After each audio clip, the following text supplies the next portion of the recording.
Alright, so it says I'm live. Let me go and enable the flash. Actually, nah, that's a bit too bright. There we go.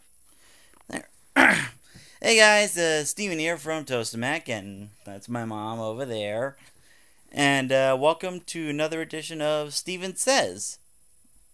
God, otherwise known as Oops, Part 4. No, that's a separate series entirely.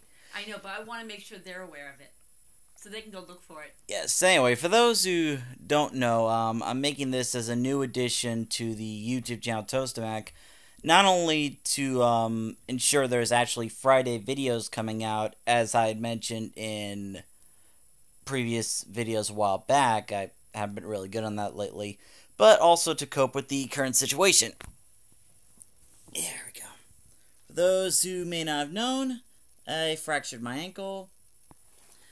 And this past Wednesday, I had the surgery.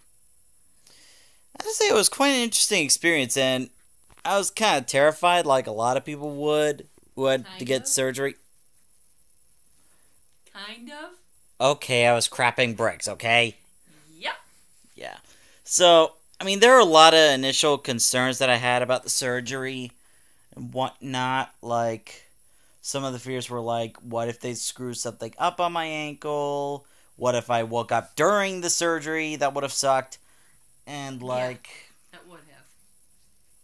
A whole bunch of other stuff. But today I'm going to talk about the surgery experience in case you guys end up having to deal with it in the future. Just want to let you guys know it's not that bad.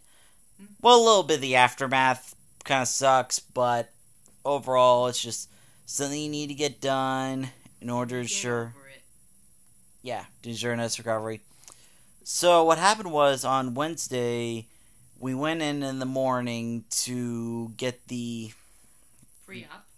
Yeah, pre-op. Basically, from there, they go over medical stuff like, have you ever done drugs? Have you ever had a family history of certain allergies to certain things? Have you ever had certain things done to your body before, and so on and so on.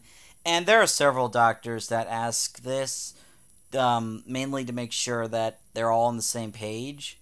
And then they explain the whole process of how they're going to do the surgery. Now, normally, I like my information in advance, because I don't like surprises. But considering with this surgery, I wanted to know as little as possible. All I need to know was they were going to put me to sleep, and that was it. And trust me, folks, that's exactly what he kept telling the doctor. Yeah, because, like, I wasn't really looking forward to this anyway. I didn't need to know all the bits and details of what they're going to do to my leg and whatnot. Less stuff I need to know, the better. But it may not be the same for you guys. You may want to know all the details, and they can let you know about that.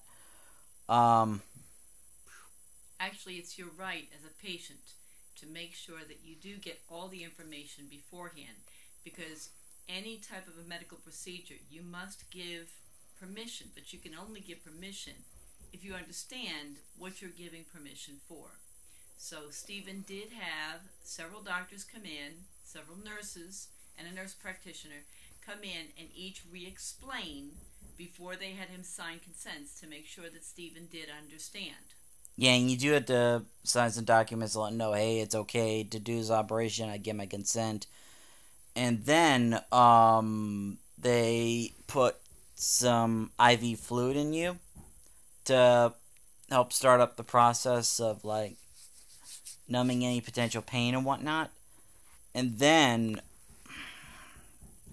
what happened next, with this particular procedure is, they put something on my right leg called a nerve block. Basically, the purpose of that was to numb everything that was underneath my right knee and whatnot, or underneath my right thigh. And then, well, actually, first they took me over to the operating room, they injected the stuff, and then they put in some knockout fluid. That way I'd be asleep during the whole surgery. Now, from what I heard from Mom, it was only going to be like a few minutes of sleepy and then you wake up. But what happened was I was having a nice conversation with some of the doctors. I don't exactly remember all the details of the conversation. Like, they were putting the nerve blocks. Like, 1 second I was in the surgery room talking to a doctor, and then the next second I was back in the waiting room just struggling to wake up. You were in the recovery room, honey. Recovery. And That's you what I meant. struggled to wake up for almost 2 hours, and you kept telling them, I'm working on it, I'm working on it. Yeah, and I looked at the clock. We got there in the morning. We were there until like 6:30 or 7 in the evening. I was like, holy crap. It was close to 8. Close to 8, yeah. Mm-hmm. And it felt weird because, like, from what I understand, everyone reacts differently to the surgical procedures and whatnot. For me, for instance, I felt like something was compressing my chest. So it felt like it was hard for me to breathe, even though the machine said my oxygen levels were fine. Also had a bit of nausea. That sucked. And that's not such an unusual response. Everybody does respond differently to the various anesthetics that we use. Some people, they come up from it no problem. Some people really have to struggle to wake up, as Stephen did. And then some people also might have a little bit of nausea and vomiting. Generally, hour, 2 hours, it'll wear off, as it did with Stephen. Mm-hmm. And then he was able to get it together well enough so that my husband and I could bring Stephen home. Because today, the way medicine's going is they get you in, they get you done, they get you out. Because we've learned that people really do heal and recover much better at home than in a hospital setting. And Stephen actually did exactly do that. Yeah, and once the surgery was done and whatnot, they give us a bunch of pain meds and whatnot. But the day after the surgery, oh my god. I couldn't even get off the couch, and I was in so much pain. Like, it wasn't just back to square one, it was back to square zero when I first fractured my ankle. It was so painful. Like, when you're screaming like the sad Free Willy from that movie Free Willy, you know it hurts. A lot. And actually, folks, anytime you have any type of an orthopedic procedure, it is quite an excruciatingly painful procedure. It's actually more painful than if they do soft tissue surgery. So, Stephen's first day, while it was very uncomfortable to him, it wasn't so unusual, which is why, he needed me to stay close at hand. And if you ever have surgery, you need to have a designated person to stay. They do give discharge instructions that really are excellent. They gave a sheet of paper that said line by line what medication to give at what time and what symptoms to call the doctor with. Now for Stephen, we did have a little bit of trouble with the pain management and with the casting that was put on him. This is where having me as a nurse was a little bit more helpful, because I was able to do a thorough assessment, get on the phone with the doctor, and in fact I did open the casting just a little bit to kind of give the swelling a little bit of room. Well, that, and it felt like part of the cast was like pressing on Right. the back of my ankle, so I don't know what was going on over Right. there. And that's not unusual. So we were able to do that. We were able, through the medications, we had to find that sweet spot with the medications, because as I said earlier, everyone's a little bit different. Mm-hmm. Now for Stephen, in the beginning, he needed a little bit more medicine, and he needed a little bit more of other things to help him, ice packs, positioning, and of the such. And so we got all that taken care of. And so last night was the first night where Stephen really was able to sleep a little bit better. And today, while he's still a little cranky behind it, he's actually doing significantly better than he was that first day.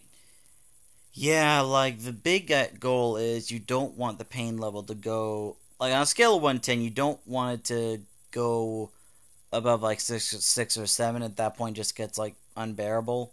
Mm-hmm.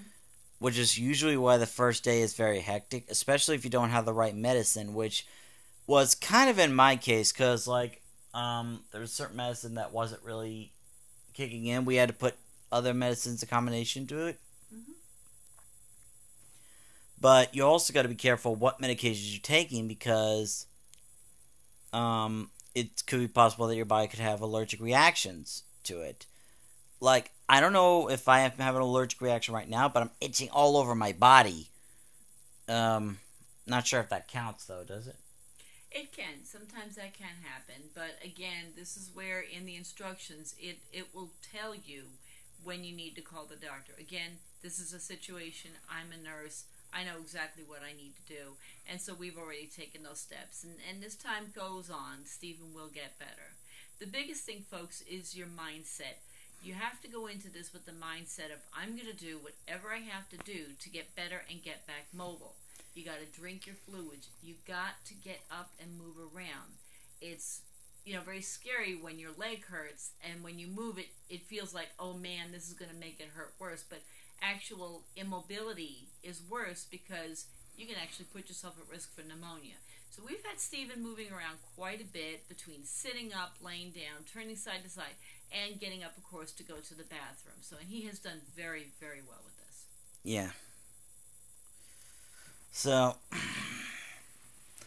that's basically it. Just wanted to tell you guys about the surgical procedure and whatnot to let you guys know.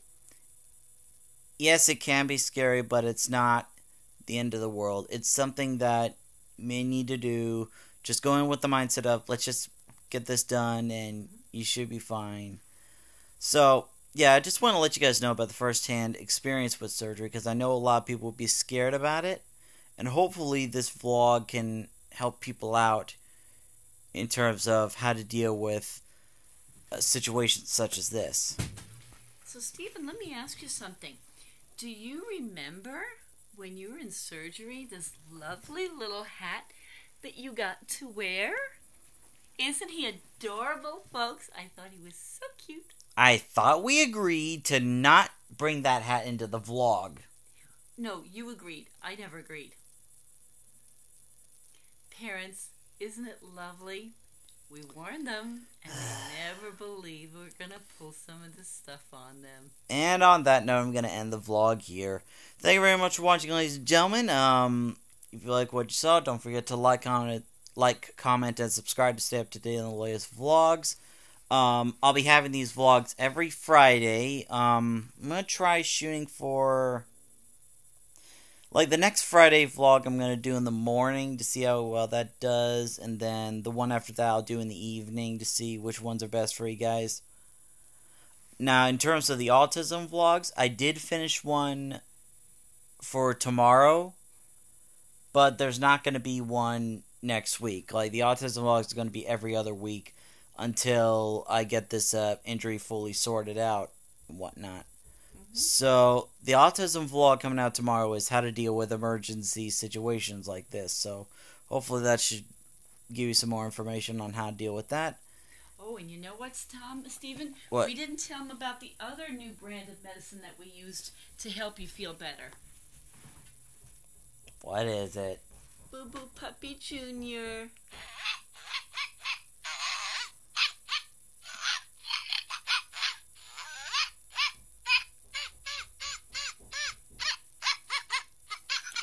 You know, Mom, there are some times when you take a joke way too far.